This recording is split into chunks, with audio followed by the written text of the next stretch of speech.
함께 보실 하나님 말씀은 신약성경 고린도후서 2장입니다. 7월 19일 고린도후서 2장을 읽는 날인데 2장은 길지 않으므로 1절부터 마지막 17절까지 함께 봉독하겠습니다. 신약성경 고린도후서 2장 1절부터 17절까지 말씀, 신약성경 287쪽 전후를 보시면 되겠습니다. 1절부터 마지막까지 함께 봉독합니다. 내가 다시는 너희에게 근심 중에 나아가지 아니하기로 스스로 결심하였노니, 내가 너희를 근심하게 한다면 내가 근심하게 한 자밖에 나를 기쁘게 할 자가 누구냐? 내가 이같이 쓴 것은 내가 갈 때에 마땅히 나를 기쁘게 할 자로부터 도리어 근심을 얻을까 염려하며, 또 너희 모두에 대한 나의 기쁨이 너희 모두의 기쁨인 줄 확신함이로라.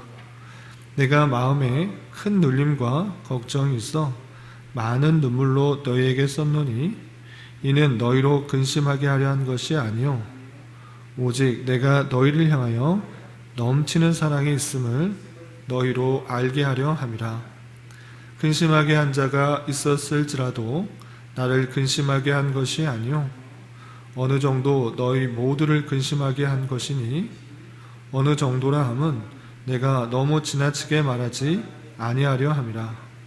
이러한 사람은 많은 사람에게서 벌받는 것이 마땅하도다. 그런즉 너희는 차라리 그를 용서하고 위로할 것이니, 그가 너무 많은 근심에 잠길까 두려워하노라. 그러므로 너희를 권하노니 사랑을 그들에게 나타내라. 너희가 범사에 순종하는지 그 증거를 알고자 하여 내가 이것을 너희에게 썼노라. 너희가 무슨 일에든지 누구를 용서하면 나도 그리하고, 내가 만일 용서한 일이 있으면 용서한 그것은 너희를 위하여 그리스도 앞에서 한 것이니, 이는 우리로 사탄에게 속지 않게 하려 함이라. 우리는 그 계책을 알지 못하는 바가 아니로라. 내가 그리스도의 복음을 위하여 드로아에 이르매 주 안에서 문이 내게 열렸으되, 내가 내 형제 디도를 만나지 못하므로 내 심령이 편하지 못하여 그들을 작별하고 마게도냐로 갔노라. 항상 우리를 그리스도 안에서 이기게 하시고 우리로 말미암아 각 처에서 그리스도를 아는 냄새를 나타내시는 하나님께 감사하노라. 우리는 구원 받는 자들에게나 망하는 자들에게나 하나님 앞에서 그리스도의 향기니, 이 사람에게는 사망으로부터 사망에 이르는 냄새요 저 사람에게는 생명으로부터 생명에 이르는 냄새라. 누가 이 일을 감당하리요? 우리는 수많은 사람들처럼 하나님의 말씀을 혼잡하게 하지 아니하고 곧 순전함으로 하나님께 받은 것 같이 하나님 앞에서와 그리스도 안에서 말하노라. 아멘. 네, 감사합니다. 오늘 말씀 읽기 본문은 고린도후서 2장입니다. 고린도후서 2장은 1절부터 17절까지 되어 있는데, 이해를 위해서 세 부분으로 나눠보면 갖고 계시는 말씀 읽기 교환서와 같이 1절부터 4절까지 사도의 마음이 담겨 있는데, 어떤 사도의 마음이 담겨 있는가라고 했을 때는 1장에서 계속적으로 이어져 오는 고린도 교회를 방문하지 않았던 사도의 이유, 사도의 마음이 계속적으로 설명되어 있고요. 5절부터 11절까지 고린도 교회 안에 근심하는 자가 있는데, 근심하게 하는 자가 있었는데 그를 어떻게 되어야 되는지 사도 바울의 권면이 담겨 있습니다. 그리고 12절부터 마지막 17절까지는 사도가 감사하는 이유와 그리고 자신이 이방의 사도로서 그 직무를 감당하는 태도가 12절부터 17절까지 잘 나와 있습니다. 그러면 내용을 좀 자세하게 살펴보도록 하겠습니다. 우선 2장 1절에서 보면, 앞서서 1장에서 어제 살펴본 것과 같이 바울 사도가 고린도 교회를 두 번이나 방문하겠다라고 약속했는데 그러지 못한 연유에 대해서 계속적으로 설명하고 있습니다. 2장 1절을 보면, 내가 다시는 너희에게 근심 중에 나아가지 아니하기로 스스로 결심하였노니, 내가 너희를 근심하게 한다면 내가 근심하게 한 자밖에 나를 기쁘게 할 자가 누구냐라고 됐습니다. 그러니까 다시 너희 고린도 교회에 가지 아니한 이유는 너희 안에 근심하게 하는 이가 있어서 내가 고린도의 교회에 가게 되면 그 근심하는 자로 인하여 너희들이 근심하게 된다. 그러니 내가 가는 것이 너희를 근심하게 하지 않는 것이 되므로 내가 가지 않게 된 것이다. 이렇게 표현한 것입니다. 그러니까 이 근심하게 하는 자, 이렇게 악한 마음을 갖고 있는 자는 사도 바울이 고린도 교회에 오는 것으로 인하여 계속적으로 비방을 하는 것입니다. 그러므로 말미암아 고린도 교회 성도들이 전체가 다 근심하게 되니 내가 그 일들 때문에 그 교회에 가지 않는 것이다. 만약에 가서 너희들이 근심이 된다고 하면 너희에게 유익이 되는 것이 아니고 오히려 근심하게 하는 자의 유익이 되기 때문에, 기쁨이 되기 때문에 내가 그래서 가지 않는 것이다. 다시 한번 부연 설명하고 있는 것입니다. 그래서 3절과 4절에서 보면 내가 이같이 쓴 것은 내가 갈 때 마땅히 나를 기쁘게 할 자로부터 도리어 근심을 얻을까 염려함이요 너희 모두에 대한 나의 기쁨이 너희 모두의 기쁨인 줄 확신함이로다. 고린도 교회 전체 성도들이 기뻐하길 바라나 오히려 내가 오는 것으로 인하여서 근심하는 것이 될 수 있으니 너희들 기쁨이 내 기쁨이 되고자 내가 가지 않는 것이다. 이렇게 편지로서 설명하고 있는 것입니다. 그리고 4절에서 보면 내가 마음에 큰 눌림과 걱정이 있어 많은 눈물로 너희에게 썼노니 이는 너희로 근심하게 하려는 것이 아니오 오직 내가 너희를 향하여 넘치는 사랑이 있음을 너희로 알게 하려 함이라 라고 됐습니다. 내가 편지로서 눈물을 담아 큰 걱정을 가지고 마음을 담아 편지를 썼는데 이 이유는 너희를 근심하게 하려는 것이 아니라 내가 너희를 얼마나 사랑하는지를 다시 한번 생각하고자 편지를 썼던 것이다. 이렇게 자신의 마음을 밝히고 있는 것입니다. 고린도 교회가 사도 바울이 말하였던 방문 계획을 변경함으로 말미암아 오해가 생기고 갈등이 있었는데 이렇게 방문하지 않게 된 이유를 자세하게 설명함으로 말미암아 그 오해를 풀려고 했던 것입니다.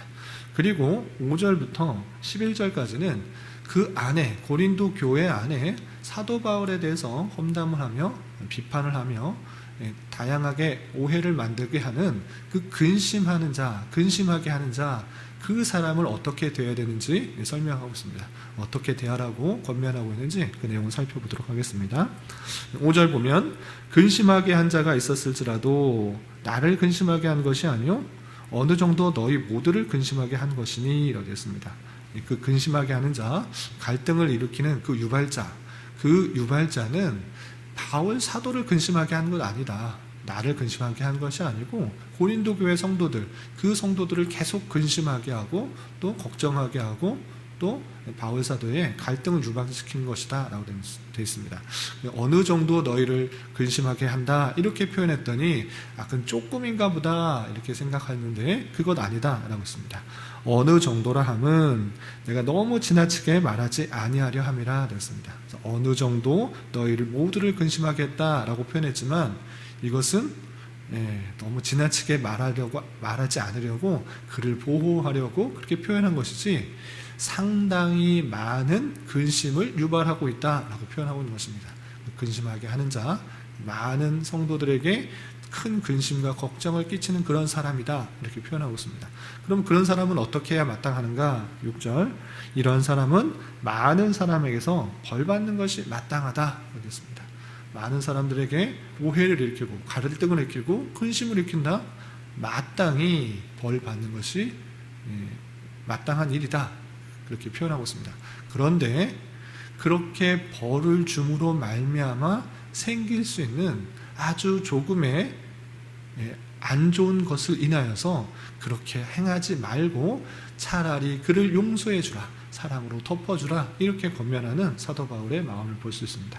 그래서 7절 보면 그런즉 너희는 차라리 그를 용서하고 위로할 것이니 그가 너무 많은 간심에 잠일까 두려워하노라 그랬습니다.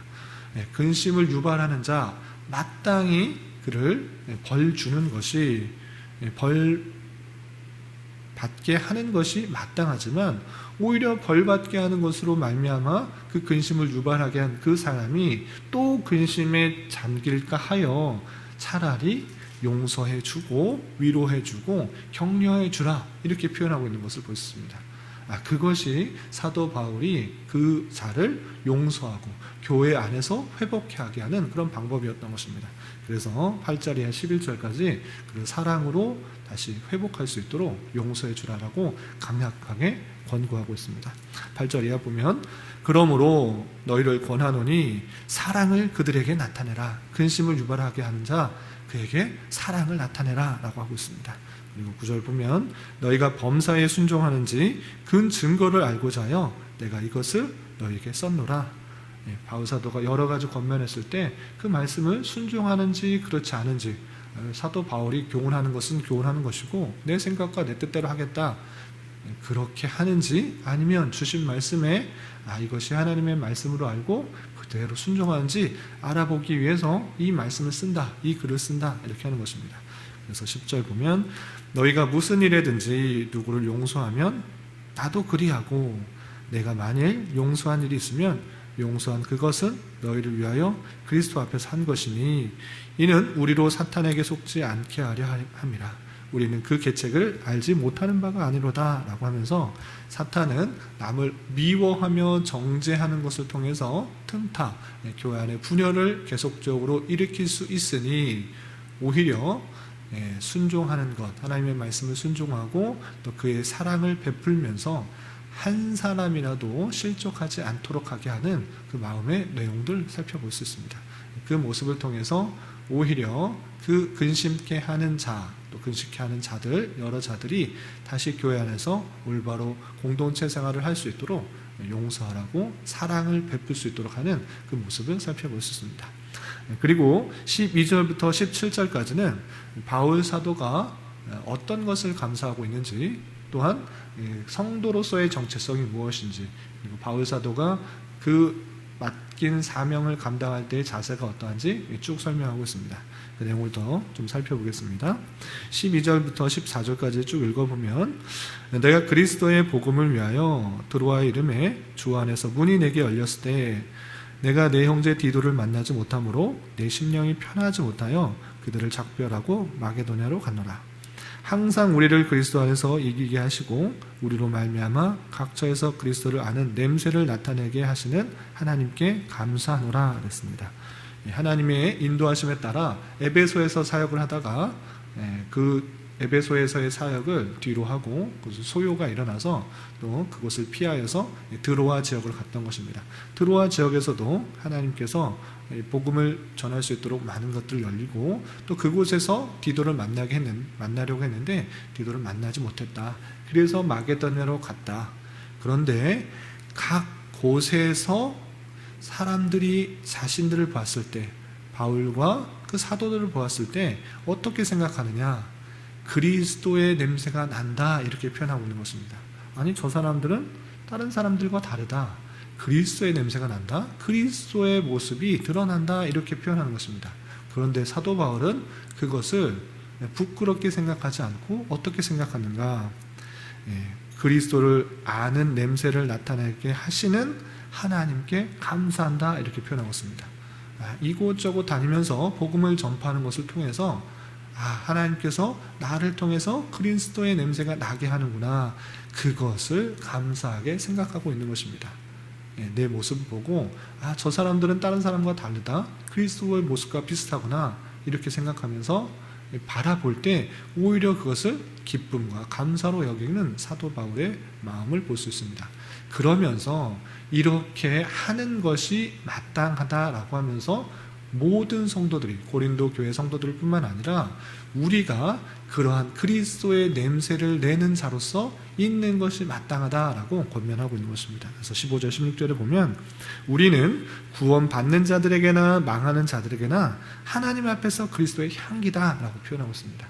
믿는 사람들에게서만 그리스도의 향기가 내뿜는 것이 아니고 믿지 않는 사람들에게서도 우리는 마땅히 그리스도인의 삶을 삶으로 말미암아 그리스도의 아름다운 향기, 그 향기가 풀려나는 자다라고 그 정체성을 잘 말해주고 있는 것입니다. 그래서 16절에도 이 사람에게서는 사망으로부터 사망에 이르는 냄새, 저 사람에게서는 생명으로부터 생명에 이르는 냄새가 나가 된다. 그런데 누가 이 일을 감당하겠느냐? 생명이 풀려나는 그런 냄새를 누가 담당하겠느냐라고 하면서 성도가 마땅히 생명이 흘러나는 냄새를 풍겨야 되고 그리스도의 향기를 내뿜는 자가 되어야 된다. 이렇게 정체성을 알려주는 것입니다. 그런 말씀을 통해서 우리가 교회 안에서는 선하고 착하고 서로 섬기고 봉사하고 또 낮아지는 모습으로 있는데 그렇지 않은 이 세상에서 나가서 어떠한 삶을 살고 있는가 되돌아봐야 될 것입니다. 전혀 모르는 사람이 내 행동과 모습을 보면서 저 사람은 뭔가 다르다. 세상 사람들과는 다르다.